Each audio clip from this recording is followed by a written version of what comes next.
यह कहानी वहाँ से शुरू होती है जहाँ सब कुछ शुद्ध और पवित्र था। एक ऐसी जगह जिसे हम स्वर्ग कहते हैं। यह वही स्वर्ग था जहाँ ना कोई दुख था, ना पीड़ा और ना ही कोई पाप था। यहाँ सिर्फ शांति, प्रेम और ईश्वर का प्रकाश था। परमेश्वर ने अनगिनत स्वर्गदूतों की रचना की जो उनकी महिमा का गुणगान करते थे। पर इस शुद्धता और पवित्रता के बीच एक ऐसा विद्रोह हुआ जिसने ब्रह्मांड के इतिहास को हमेशा के लिए बदल दिया। लूसीफर को परमेश्वर ने अपने सर्वश्रेष्ठ रचना के रूप में बनाया था। वह केवल एक स्वर्गदूत ही नहीं था, बल्कि स्वर्ग का प्रमुख था। उसका नाम लूसीफर इसलिए पड़ा क्योंकि लूसीफर का अर्थ है प्रकाश का वाहक। लूसीफर स्वर्ग का सबसे सुंदर और शक्तिशाली स्वर्गदूत था। पर धीरे धीरे उसकी सुंदरता और शक्ति उसके भीतर घमंड को जन्म देने लगी। लूसीफर अपने मन ही मन में सोचता हुआ, मैं बाकी स्वर्गदूतों से अधिक श्रेष्ठ हूँ। मैं इतना शक्तिशाली हूँ, इतना सुंदर हूँ। क्यों ना मैं स्वयं ही ईश्वर के समान बन जाऊं? यह वही घमंड था जिसने लूसीफर को परमेश्वर के खिलाफ विद्रोह करने के लिए प्रेरित किया। वह अब केवल स्वर्ग का दूत नहीं रहना चाहता था, वह खुद ईश्वर बनना चाहता था। लूसीफर ने अपने अनुयायियों के साथ परमेश्वर के खिलाफ युद्ध छेड़ दिया। यह युद्ध स्वर्ग के इतिहास में सबसे बड़ा और सबसे भयानक था। परमेश्वर ने मिकाएल नामक स्वर्गदूत को लूसीफर के खिलाफ भेजा।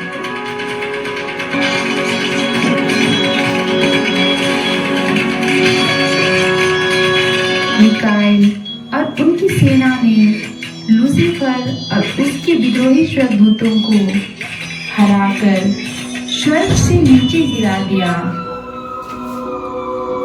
लूसीफर स्वर्ग से गिरकर एक अंधकारमय और भयानक स्थान पर जा पहुंचा। यह स्थान बाद में नरक कहलाया। स्वर्ग का सबसे सुंदर और शक्तिशाली स्वर्गदूत अब अंधकार और पाप का प्रतीक बन गया, जिसे अब शैतान के नाम से जाना जाता है। उसने यह ठान लिया कि अब वह मनुष्य को ईश्वर से दूर करेगा और परमेश्वर की रचना को नष्ट करेगा। शैतान ने अपनी पहली चाल गार्डन ऑफ ईडन में चली। उसने सांप का रूप धारण कर आदम और हवा को ईश्वर की आज्ञा तोड़ने के लिए उकसाया। यह मानवता का पहला पाप था जिसे पतन कहा गया।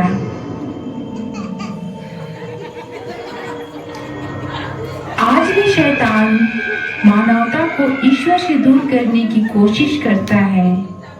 वह पाप, ईर्ष्या, घृणा और लालच के माध्यम से हमारे दिलों में अंधकार भरने की कोशिश करता है। आइए इस कहानी के माध्यम से जानते हैं कि किस तरह शैतान आज भी हमारे दिलों में अंधकार भरने की कोशिश करता है।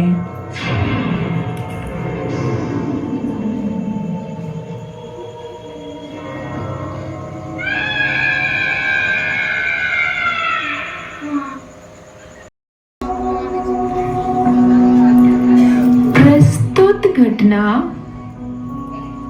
रांची शहर में स्थित सिमलिया पंचायत के नयाटोली गांव की है, जहां दो दोस्त रहते थे जिनका नाम जॉन और जेम्स था। जॉन और जेम्स दोनों में अच्छी मित्रता थी।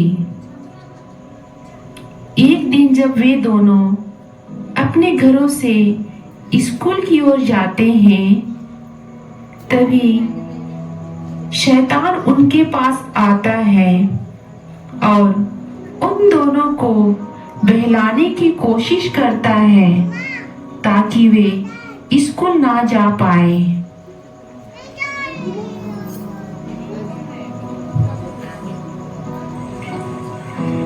चलो जॉन, हम लोग स्कूल जाते हैं। ला ला ला ला ला ला ला ला ला। आज का मौसम कितना अच्छा है।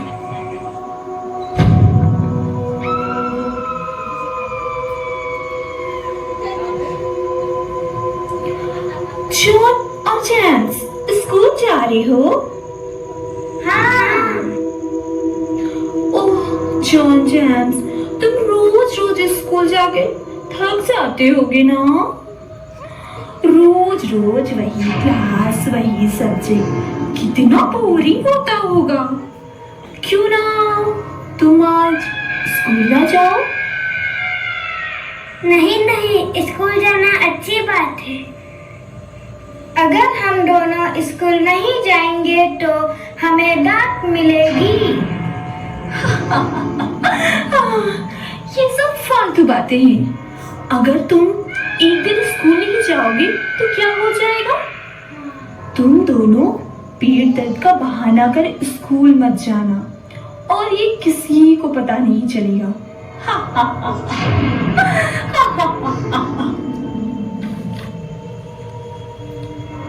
शैतान की बात सुनकर जॉन और जेम्स ऐसा ही करते हैं। वे दोनों पेट दर्द, सर दर्द का बहाना बनाकर स्कूल नहीं जाते हैं और आधे रास्ते से ही वापस आ जाते हैं और अपने घरों में खेलते रहते हैं।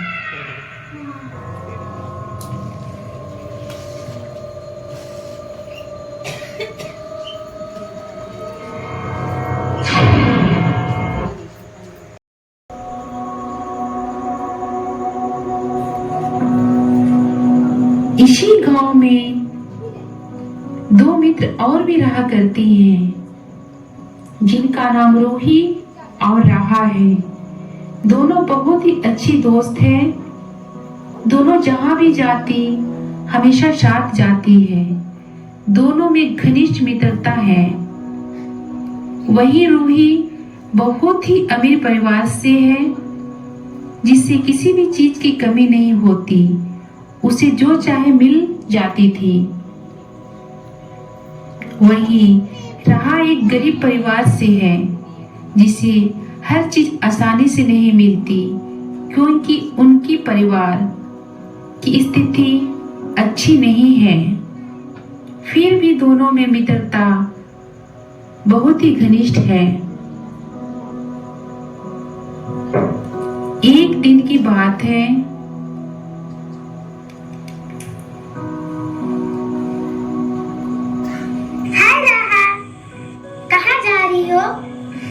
कहीं नहीं, मैं तो तुम्हारे पास आ रही थी। तुम्हें पता है, आज मेरी मम्मी ने मेरे लिए सुंदर सा कपड़ा खरीदा है। चलो मैं तुम्हें दिखाती हूँ। फिर राहा रूही के साथ उसके घर जाती है। देखो राहा, मेरे नए कपड़े। हाँ, ये तो बहुत अच्छे हैं। कुछ देर पश्चात रूही अपनी दोस्त राहा के लिए पीने का पानी लाने के लिए अंदर जाती है। जैसे ही वह अंदर जाती है, शैतान राहा को उस्काने के लिए, बहलाने के लिए उसके सामने आता है और उससे कहता है,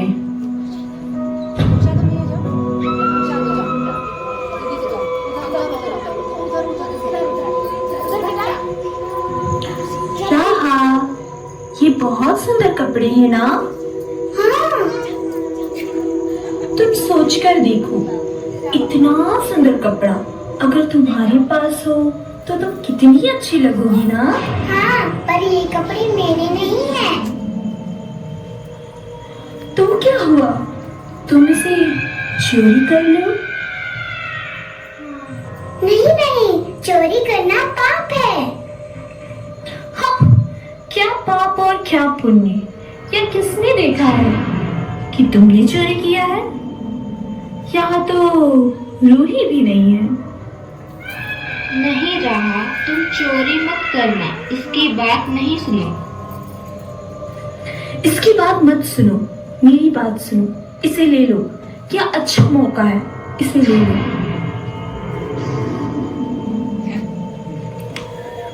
शैतान की बातों में आकर राहा मन ही मन विचार करती है और उसके मन में उस कपड़े के प्रति लालच आ जाती है।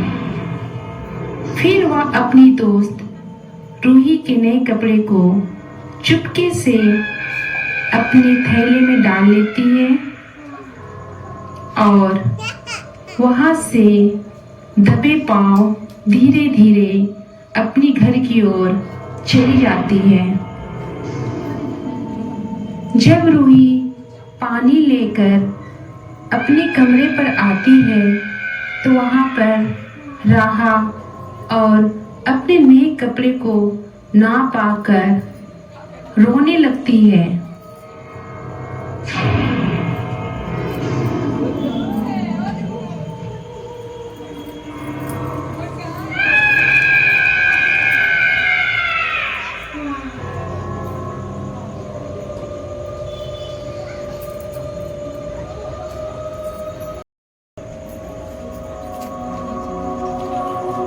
इसी प्रकार शैतान इस मानव जगत में लोगों के मन में द्वेष, लालच, विद्रोह आकर उत्पन्न करने लगा।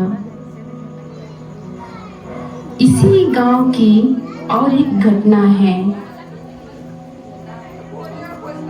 इस नयाटोली गांव में एक धर्मी लड़की रहती है जिसका नाम लिली है। लिली ईश्वर पर विश्वास और आस्था रखती है।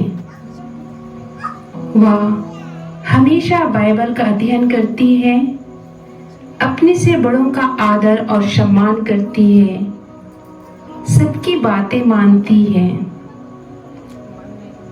एक दिन की बात है जब वह अपने कमरे में बाइबल का पाठ पढ़ रही होती है, तभी उसके पास शैतान आता है और उसे उस्काने की कोशिश करता है और उसके पास जाकर उससे कहता है,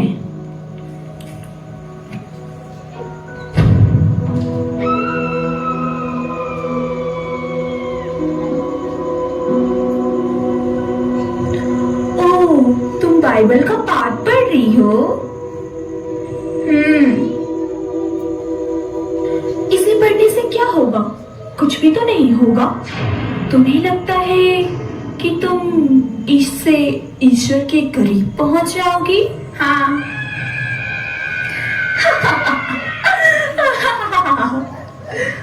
ओ मेरी भोली बच्ची, इसकी जगह तो तुम्हें ये तंत्र मंत्र, जादू टोना वाली किताब को पढ़नी चाहिए, जिससे तुम्हें जो चाहिए वो प्राप्त हो जाएगा।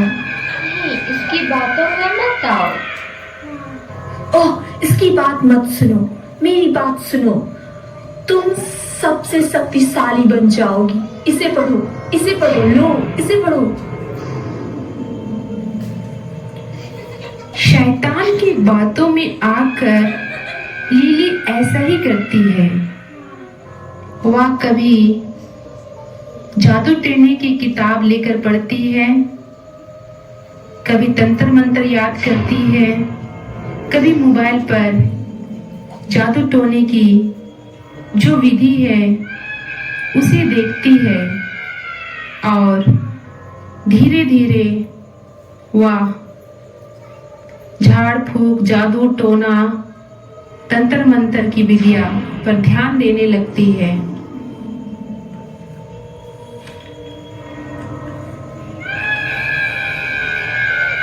इस तरह से शैतान ने धीरे धीरे मानवता पर अपनी पकड़ मजबूत करनी शुरू कर दी। उसने लोगों के दिल में घृणा, लालच और अहंकार के बीज बोने लगे। उसने विभिन्न साम्राज्य और सभ्यताओं में पाप को बढ़ावा दिया। वह नई नई चालों के माध्यम से मनुष्य को भ्रमित करता है।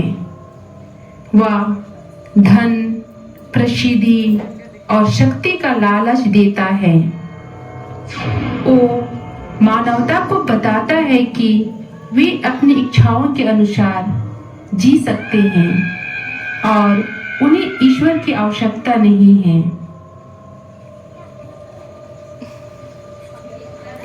हालांकि शैतान शक्तिशाली है, लेकिन वह ईश्वर की तुलना में कुछ भी नहीं है।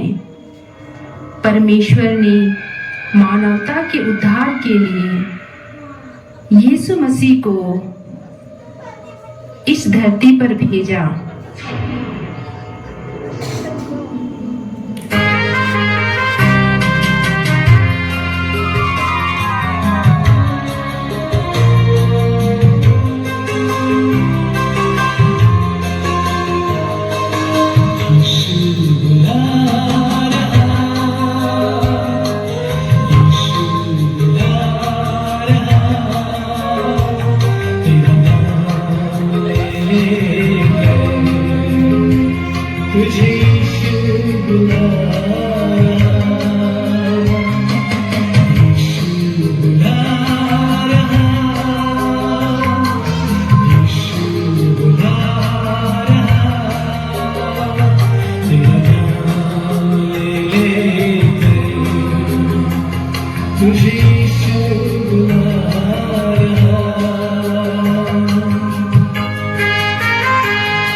संत लूकस के अनुसार अध्याय 15 पद संख्या 4 से 6 पर लिखा है, यदि तुम्हारे 100 भेड़ें हो और उनमें एक भी भटक जाए, तो तुम लोगों में ऐसा कौन होगा जो 99 भेड़ों को निर्जन प्रदेश में छोड़कर ना जाए और उस भटकी हुई को तब तक ना खोजता रहे जब तक वह उसे ना पाए।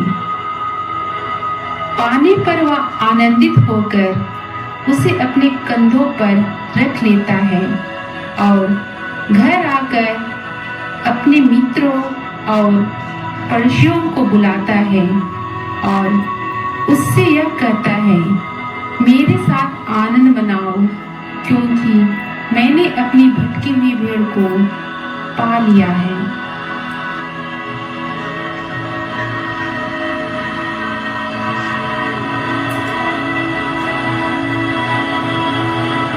अर्थात इस छोटी सी कहानी का अर्थ यह है कि चाहे शैतानी प्रकोप कितना भी मजबूत क्यों ना हो, परंतु ईश्वर के सामने वह कुछ भी नहीं है।